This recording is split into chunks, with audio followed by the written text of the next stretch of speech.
I had no idea how to do the technical drawing or how things were put together. How do you build? I always saw the vision. I've realised actually that I do a lot of that in my work today, where I'm taking new spaces and trying to not reinvent them necessarily, but take the client, what they want, what they need, and then repurposing it for something else. So that really, really excites me, and I love that.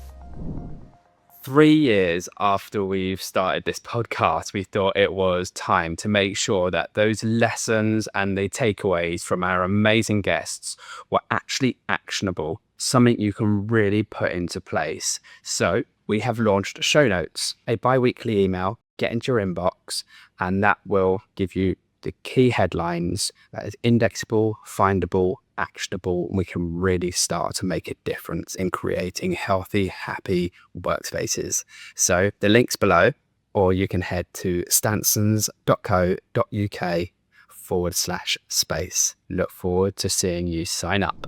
So this episode of Space by Stansons, I've never done it before. We're actually going to go on a journey. I'm physically on a journey with Vyshali. We're going to see how she gets her inspiration and what sets up her day. So first of all, let's get on the train. Hi, I'm Vyshali. This is where I go. Wicked, Vyshali. So we are on the train into King's Cross. Talk to me about how you get your inspiration. Talk to me about your sketching. Usually on my commute in the mornings, I like to draw people on the train. I think this really just starts to kind of get me relaxed. But also I get a chance to kind of really focus on my day, what I'm going to be doing. It's a creative outlet, obviously, and a little bit of me time, which is always good. Totally. So I can kind of focus on a bit of mindfulness before I start my day. So you almost zen out through drawing. Yeah, for sure. Headphones on, music on, way too loud. What are you listening to? I listen to all kinds of music. I'm quite into Lily Allen at the moment. She's created quite a storm with her album, so I've tried to kind of connect to that and see what's going on with that. But I love drum and bass. I love soul music. I love all kinds of music, yeah. Mm-hmm. Yeah, show us some of your sketches. So, just pen and ink, really. Just quick doodles Why do you choose with that? my pen. Not too wet on the page, it kind of works. I really love this moleskin paper as well, because it's kind of quite smooth. These literally take about 5-10 minutes max. I just try not to think about it too much. And, drawing, I don't want it to be too pressured. It doesn't matter if it doesn't quite look right. I am a bit of a control freak when it comes to things like that. So I'm trying to really let go and just be a bit more fluid and free. Yeah. So you're trying to capture one of these a day, or?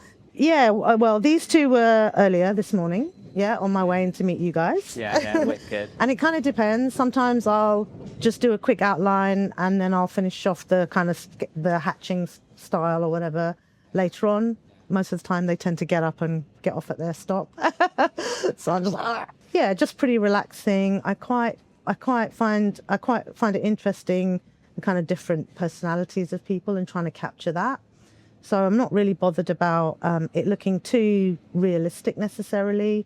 I think they look flippin' realistic. I quite liked. Wicked. I loved manga and Japanese style of animation when I was younger. So I think some of that sort of, using that thin line and the thicker line, I tend to kind of outline around the outside of each sketch. Quite influenced by that in a way, I think, still I loved comics when I was young. So I think that sort of comes through in my drawing style sometimes. I know, I love it. It's really kind of simple but complex as well. Does that make sense? Do you know what I mean? Yeah. It's actually really deep. When you start looking at it, there's so much going on, but it's actually all just done with a simple line in 5 minutes. I think for me also what this does is really good practice. So when I'm at work, how do I kind of translate this into my day-to-day? I'm a creative designer. It's about storytelling and concept. And for me, that process, the thinking of the concepts and how I come up with ideas, I doodle a lot. For workplace strategy and design, yeah. So I think this kind of loosens me up for the day. And then by the time I get into the office, I'm kind of ready and good to go. I don't want to be on the tube looking at my Instagram or whatever. Because we're on screens a lot. So for me, that little half an hour tube journey really forces me to have that digital detox. The breathing, absolutely right. I do tend to find that I'm my breathing regulates while I'm sketching. So yeah, it's kind of health and mental, Yeah. They're so like this, aren't they? Yeah. I mean, I only started this a few years ago, drawing people on the train, just before COVID. And I can see how my confidence on pen to paper has grown. Yeah, absolutely, yeah. Even just mentally, like not giving a shit what people think. And Yeah. I was so self-conscious before, and now slightly less so, I think. I don't want to freak people out, though, We're quite a conservative bunch, aren't we? So... so thanks for showing us your sketching anyway. It's You're quite welcome. interesting to see, like, in the head of a creative, right? And then we're going to Baggy to walk King's Cross. Like, Yeah. Is this a big... what's this? Yeah, so I specialised in urban regeneration for my final year at university. And so for me, I get real joy out of seeing places, spaces, buildings that have, been disused or abandoned almost, and then how the power of design can recreate a space or a place and transform it. Yeah. And I love that transformative aspect of design. Yeah. But more importantly, how it can impact the community in a positive way. Totally. So for me, that's really important. And I guess eventually, I ended up specialising in workplace design, and how that sort of translates is we also transform, whether it's a floor or we take a really old building and give it a new purpose. Yeah. So for me, I get really excited about that part of the job. Yeah.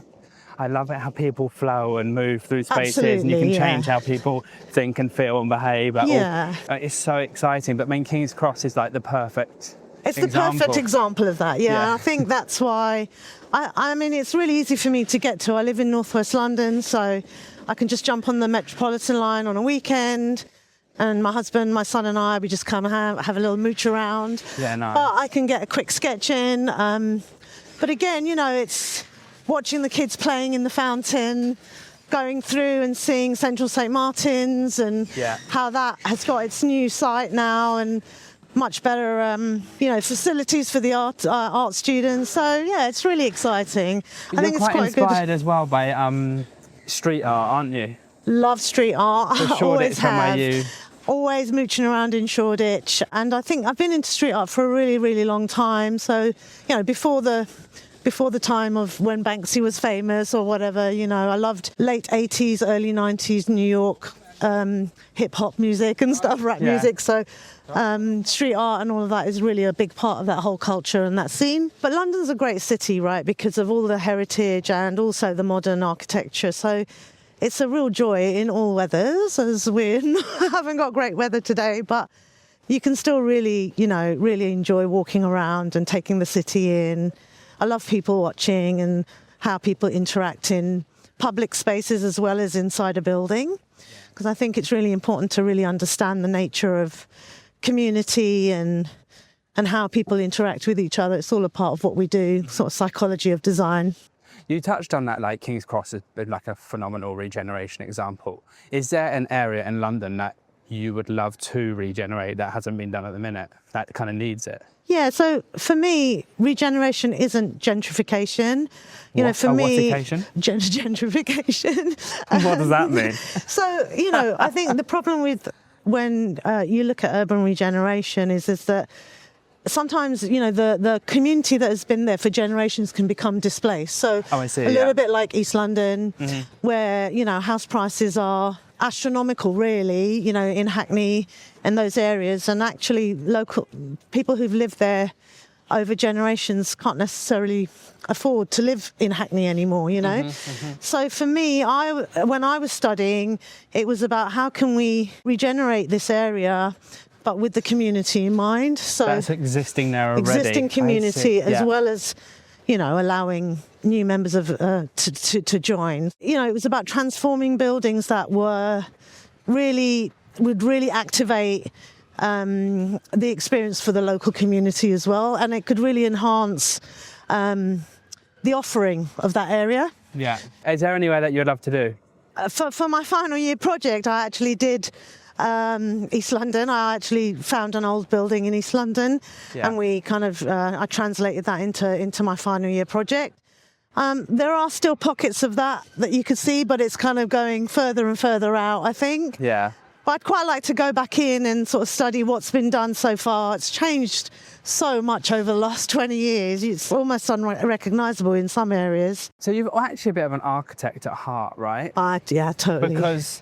And that's like so different to interior design. I get the overlap, like in terms of like from strategy and from like people flow. I don't know, like workplace strategy, all of that. I can see how it blends in with regeneration, but there's much more going on than just interior design.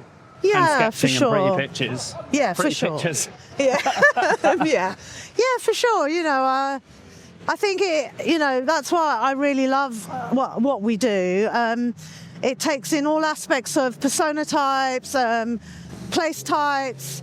You can really rethink and change an experience with just a dash of a line. It can transform something, an idea or a concept. So it's a fascinating way to be able to spend your day, right? I'd much rather do that than work in a bank. No disrespect to any bankers out there, of course. Unless you designed their bank for them. Of course, yeah.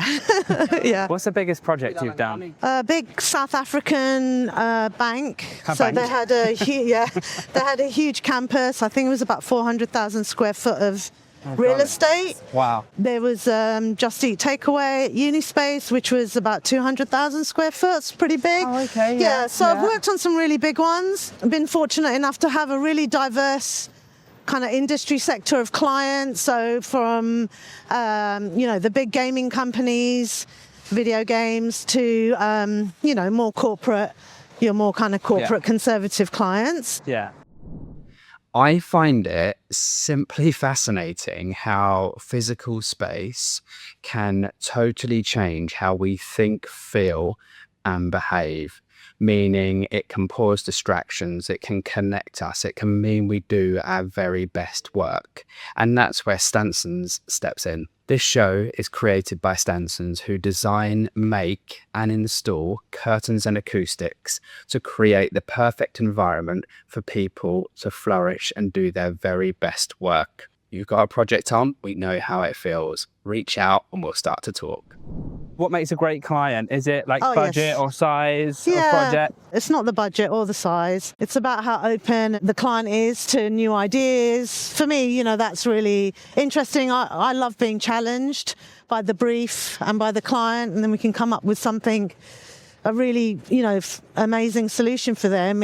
You get a real buzz out of that, going back and presenting it, and you see that twinkle in their eyes, like, yeah, they get me, I love that. I love that. Do you find some clients can be quite reserved? Yeah, of course. I think it's difficult, right? Especially in the corporate world. There are so many factors to take into consideration. So I totally understand that some clients might not be able to step outside of their own comfort zone. Yeah. We need to look after the client and ensure that they're happy. So,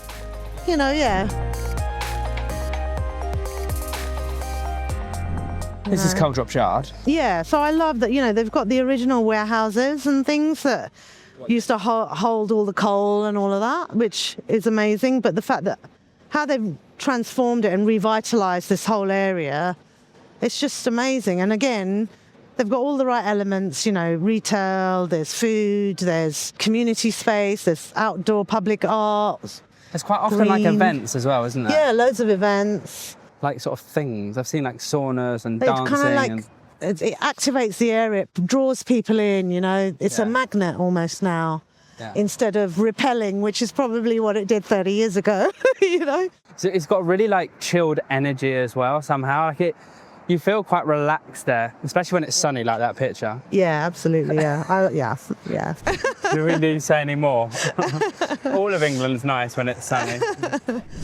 This is great. This is what I love about London, like with the canalways and the river and stuff, just to have this kind of access just instantly, just like, Chill. Water. Yeah. Yeah. It's really good for cognitive memory, isn't it? Water. They say if you study, like listening to water, helps you remember it better. And the smoke. Yeah, exactly. The smell. Exactly. Smell's so important as well, isn't it? Yeah. those five senses, like hitting them all, Yeah. like sound and smell and texture. And I just love it. You know, all the original architecture's still there. There's new, and it just looks all in sync. You know, it just works. It's such a good example of how urban regeneration done well is awesome. Yeah. So when I think, like, you mentioned you love regeneration, and then the like first place that comes to my head is this. Like, yeah, it's a King's good Cross, example. right? How have you seen it evolve, like, over time? Oh my! So especially this area here, Bagley's Walk. So I used to come raving here at Bagley's nightclub, which was under the arches about 30 plus years ago, showing my age. And then, you know, you'd be scared to walk around late at night. Yeah. Whereas now, I mean, so I've really seen how this area is just completely transformed and like the opposite vibe of what it was 30 years ago, let's say. Yeah.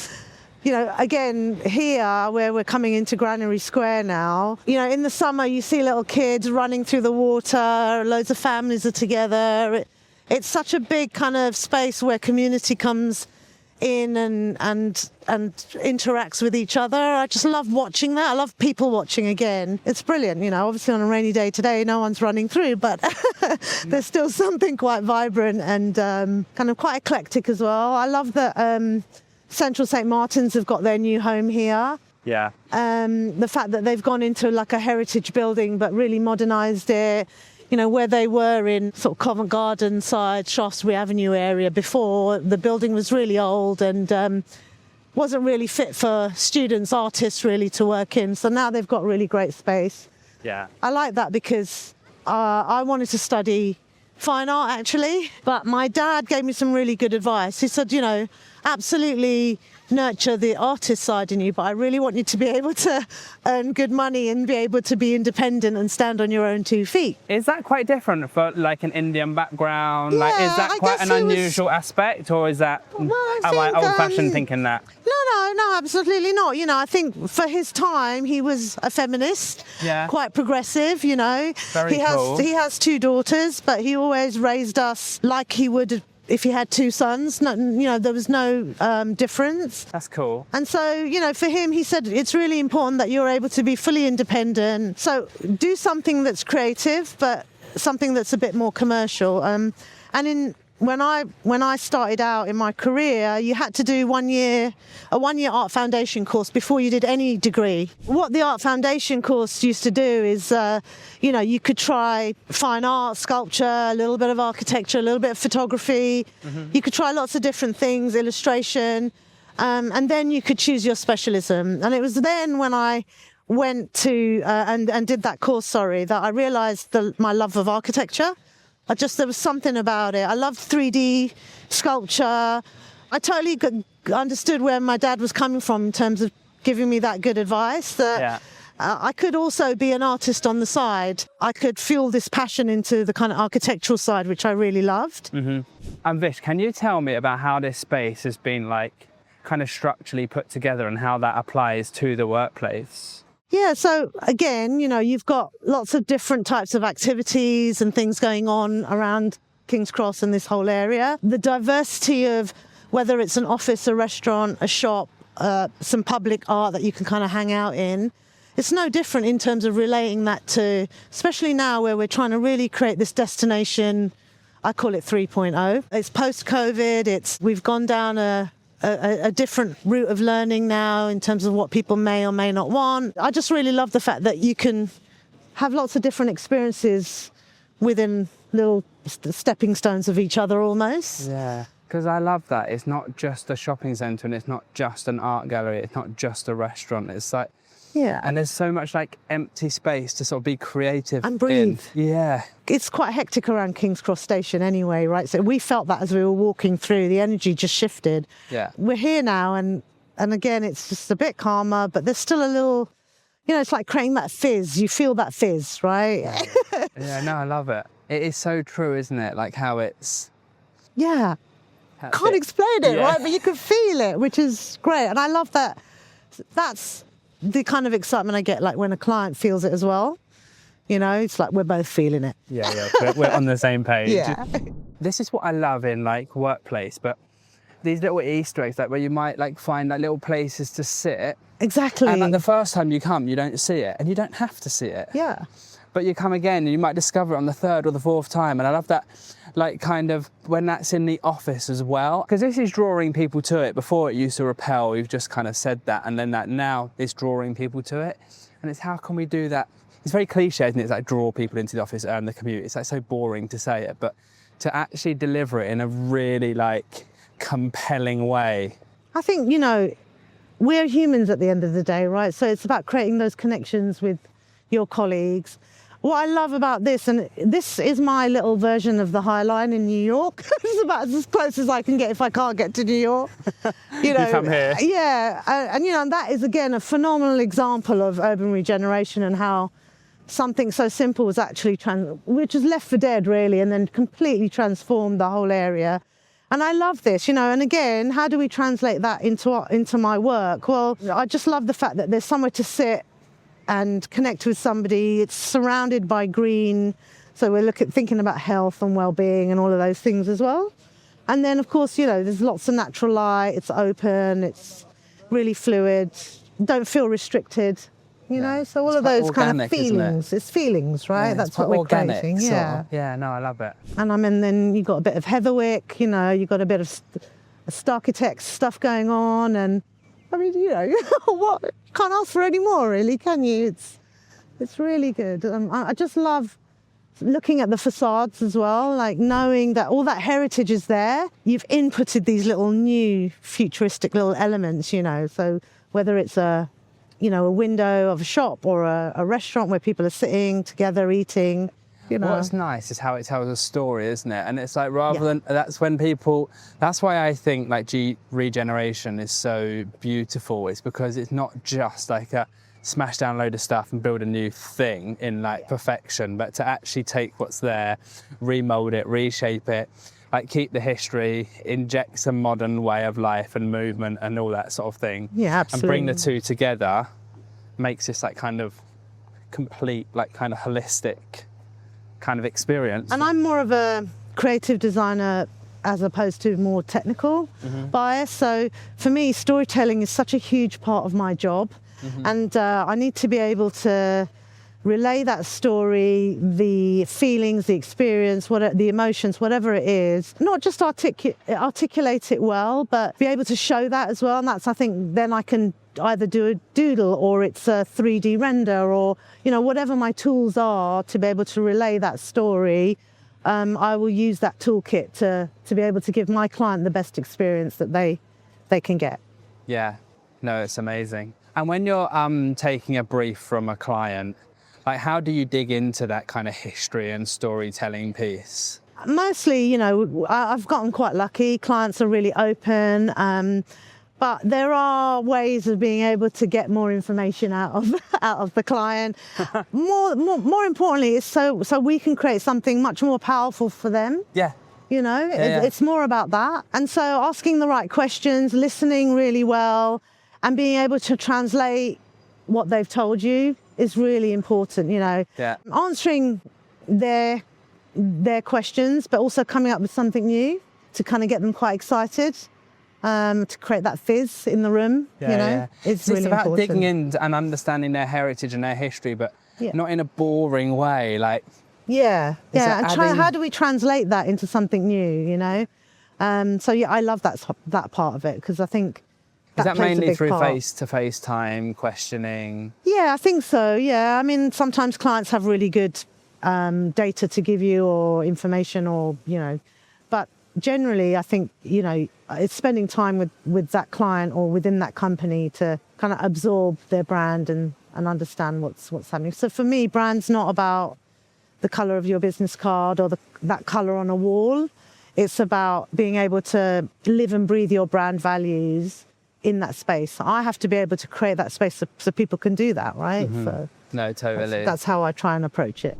So I love this, you know, I mean, it's fantastic to see it framed in that heritage kind of architecture, all the original brickwork.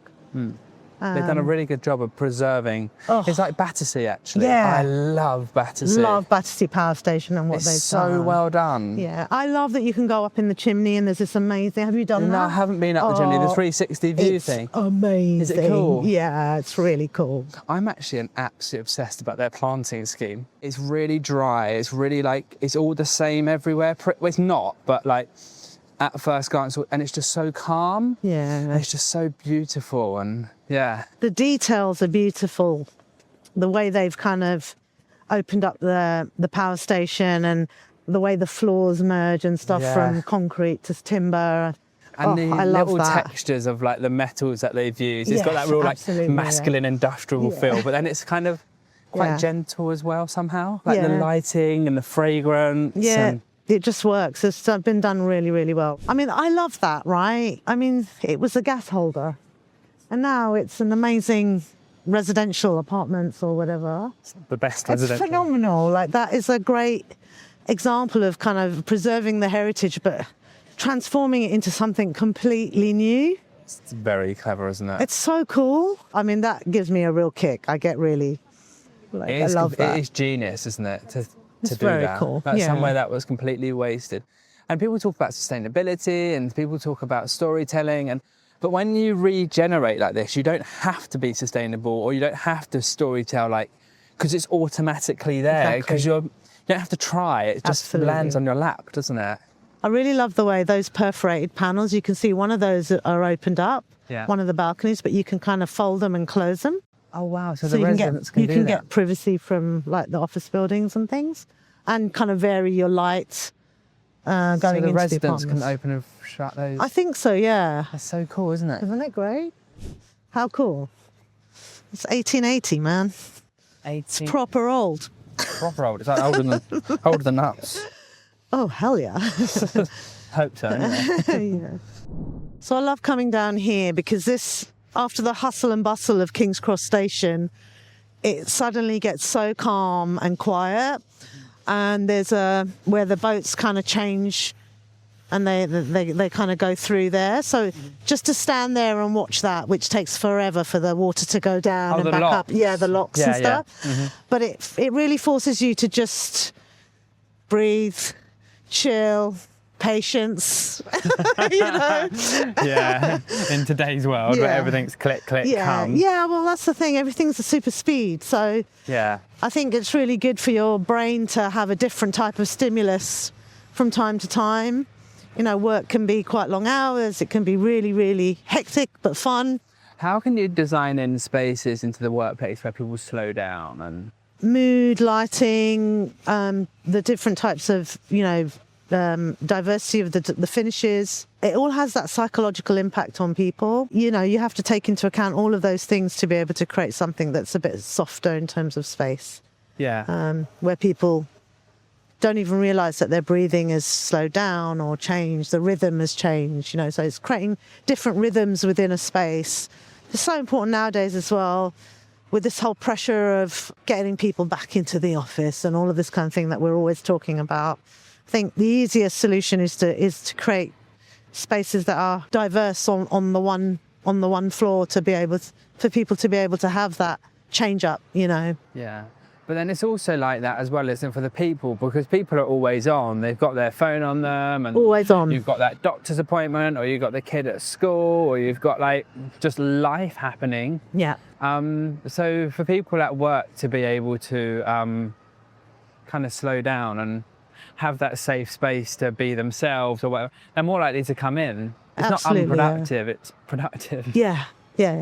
I think so. This is the circle space with the mirrors. I've never seen it in my life. Yeah, so this is Gas Holders Park. Oh. Again, this, it gives you a great opportunity to just watch people, and it's a lovely little kind of magical space that's been kind of embedded in all of these kind of big structures and stuff. But I love the kind of mirrored effect and everything. The light it creates. When you look, you can see all the greenery, you can see the water, you can see the architecture. Bit of fantasy, isn't it? Yeah. It's like, it's not quite real. Yeah. It's like... And I love it, in the summer, you can hear the school kids. There's a school there. So some of the classes will come out and use this space, or families with young kids come in and kind of just hang out in this area, and the kids are running around, and it's just a really lovely space. And this is all like an old gas. Yeah, so you can see all the original structures still there. So I love that. You can also check how messy my hair is. Fine, go for it, check your hair. But, you just get to see phenomenal kind of British engineering and, from...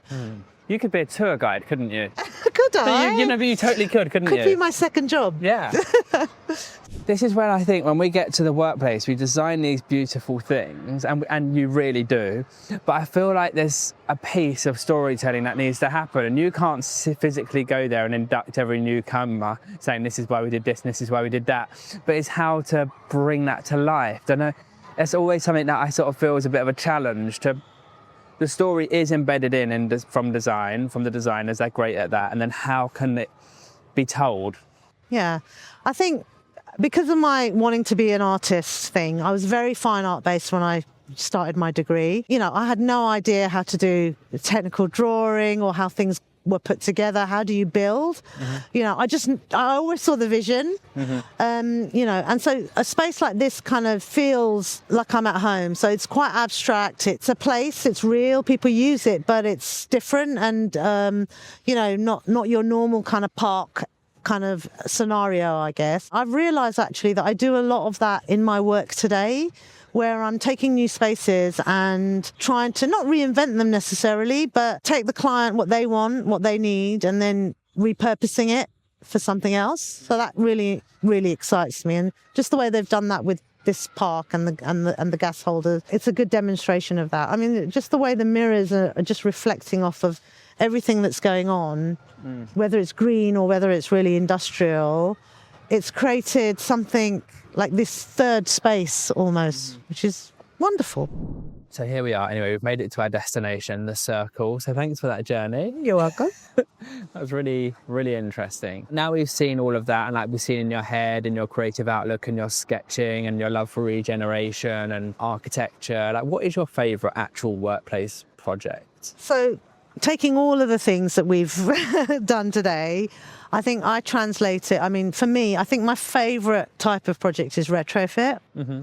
I love taking an old building and completely transforming the use of it, the way people experience it. Luckily enough, in London especially, but in the UK generally now, because of sustainability, it's really important that we reuse and repurpose these old buildings. We've got some beautiful old building stock, so totally to have to pull that down and stick a glass box up would be just so disheartening. Yeah, so for me, it's that. So I've been really lucky. I've managed to be able to work with lots of landlords and property developers throughout my career to be able to inject some of that transformation type design work in. Yeah.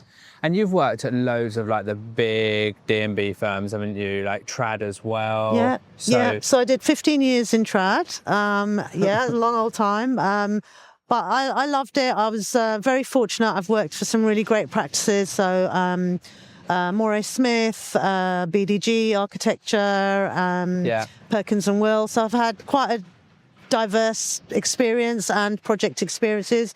All three practices quite different in the way they work. All three do retrofit really well, so it was great for me. Great learning curve, but also to just be really inspired by my colleagues and the work that everyone's doing around me. So and then I moved into D&B. I started off at Unispace, which is a bit of more of a hybrid model. So that was back in 2018, around that time. I was there for about 4 years. Yeah. That gave me the opportunity to work across EMEA, the US, so really kind of diversified my clients and the way I worked, really understanding different regions and how you should be designing. And they had a really strong strategy and design team, really, really talented people, very diverse in terms of their skill sets. So it really gave me the opportunity to be very innovative in the kind of projects and the type of work we were doing. Mm-hmm. Yeah, so it's been quite a varied experience. And then, of course, design and build is a very different animal. It's feels like it's really changing fast. a lot. It is changing. I think quality of design is so much better than it was 15, 20 years ago. Totally. And there are a lot of talented people also in that sector. I think the difference being that, projects are delivered so much quicker. So in trad, I was working on the design Reba stages for a year on some projects before I ever saw anything go to site. Whereas here it could be a few weeks or, 2 months or whatever. So with D&B, it's much quicker. You almost get a quicker fix. Get on to your next one. Yeah. It's much more fast paced, but there's an excitement and a buzz about that as well. I think it's evolved and grown up as well, and it's like you said, the standard of design has improved, but there seems to be like a consistent movement towards D&B rather than trad. Like, it seems to be really heavy right now. Yeah, I think sometimes clients are probably pressured into having made a decision too late and then having to go through a much more fast-paced process. But the big architecture, the architecture practices are doing a phenomenal work in terms of urban regeneration. Some of the guys that are doing really lovely work, recently over the last few years, Squire and Partners, that giant circular, what's it called, space something. I can't remember the name of the building now. Apologies, but that's amazing. Anomaly do some really great retrofit work. I love their work. I love their brand. They're a cool brand as well, actually. Morris Smith, so there are some practices that really, really do it really well. Buckley Gray, they're really great at doing it as well. So, we're very fortunate to have a very strong design community in the UK. Yeah, totally. Something that you've touched on like before with me, which is massive, and I think it's really nice to hear, is like your whole like mentorship approach when you're in teams, and you don't just like go in as a head of design and deliver traditionally like that. You have quite a like motherly, like mentoring, coaching mindset. I've always been like that, even when I was actually not a mum and much younger. I just think it's a part of my So where did that come from? I just think it's something I think, look, we work really hard, really long hours. We spend a lot of time with our colleagues. I think there's real strength in kindness and compassion. I'm not one of those leaders that wants to come in and scare my team into trying to get them to do their best work. I just absolutely believe that you can't get people to do their best work that way. And that's why I'm quite collaborative with people, no matter what level you're working at or however long you've been in the industry. You get the same level of respect, whether you're a junior or whether you're a senior leadership director. I think it's really important to show that mutual respect with people, and you get the best that way. Do you intentionally I'm sure lots of people are being mentored by you, like whether you know it or not, but are you intentionally like mentoring anybody at the moment? Probably unintentionally, yeah. Still in contact with people that I worked with, 15, 20, 30 years ago. I get a call saying, Vish, what do you think I should be doing? And I think, and those things, those have kind of grown into more friendships now over the years, people do still call me up, and I'm very happy to be open and to help where I can, Yeah, no, I love it. It's great. I think it's actually what the community is about, isn't it? It's like there's a lot of giving back and there's a lot of like caring and looking out for each other, because we are all in the same boat, and there is a lot of pressure on people, like young people and not young people, like everybody. Yeah, there's pressure. It can be quite competitive. And I think, I maybe wasn't as fortunate when I was starting out in my career in terms of not having necessarily the strongest mentors. So for me, when I did get a little bit more experience, it was really important that I was able to do that, what I didn't get. Okay, I see. So it almost comes back from like something that you wish you may have had. Yeah. Do you think you struggled like being an Indian woman in a construction business in the UK? And being mouthy, as well on top, being quite confident. I'm quite a real person, like we talked about being authentic, and I love what I do. I'm passionate. I'm relatively confident, I think, in what I do, because I love it so much. I think they go hand in hand. Oh, totally. Passion. It's called passion. Yeah. So I think, maybe I try not to look at it like it's been a hindrance. I think being, Indian and British, adds a different flavour, gives you more value. In a way, that's how I like to see it. Because I can see it from both sides of the coin. I've visited India many, many times, so I understand my heritage and where I've come from, but I was also born here and I love this country and I'm British. I like to be able to blend the two in harmony, and it seems to have worked, I think. No, 100% it has worked. It's just, that there's a really deep like nurturing instinct that I always get from you, and a vibe from you, which is like to be applauded, and it's really heartwarming, and it's very strong, and it's great to see that from people. And then it always wonder like where it starts and how it became such a deep-rooted thing in such a positive way. In leadership, I guess kindness and compassion maybe is not seen as like a strength. I certainly do see it as a strength. But for me, more importantly, I just want to treat people in a good way, you know. That's amazing. And before we close off, what's the final thing you want to say to anybody? Juniors, let's put it out to them. You know, yeah, I mean, we live and breathe what we do. Design is inherently a part of what we do. It's not something that really you can just walk out the door and switch off, you know. So just absorb everything around you, anything that you can be inspired by. You may not think it impacts your work in a good way, but it does. Yeah. And I think that was the purpose of today's episode, although it was so different, and we went on a physical journey, like through how Vish starts her day to how she might get to the office and be inspired by artwork or architecture, street art, through her journey to actually then where she lands up in work. It can see how we do literally never turn off, and we're always absorbing. So thank you for the share. It was amazing. It's a great episode to do with you. And obviously, if you're watching, please like and subscribe. We've launched our new show notes so you can get the emails dropped into your inbox. So head over to that too. And until next time, thank you. Thank you.